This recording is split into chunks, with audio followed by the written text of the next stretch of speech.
নমস্কার, আমার বাড়ি হলো 40 সাবরুম।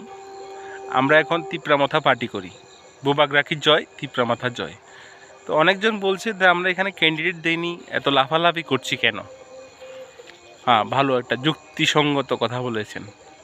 আমরা ক্যান্ডিডেট দেইনি, হালকাভাবে নেবেন না আমাদেরকে।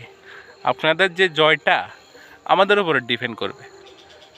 শুধু বোবাকরার ওয়েটিং, বোবাকরা কখন আমাদেরকে নির্দেশ দেবে, আমরা কোন দিকে এটা মারবো, একটু ওয়েট করুন। আর যারা শেষ মুহূর্তে আমাদেরকে প্রয়োজন হয়েছে, বাড়িতে আসছেন, বুঝাতে আসছেন, আপনারা তো 4.5 বছর যে ভোটের আর 11 দিন, এত বছর তো নিজেরা লুট করে খেয়েছেন। তখন তো একবারও জিজ্ঞেস করলেন না যে আসো, এটা করো, সবাই মিলি করি, 2টা টাকা কামাই। এখন আমাদেরকে কেন প্রয়োজন বুঝতে পারলাম না।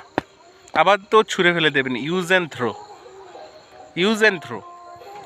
ওয়েট করুন, এত ইন্টারেস্টেড হবেন না। যা কামিয়েছেন এগুলি খান বসে বসে। আর বেশি কামালে খাবে কে খাবে এগুলি?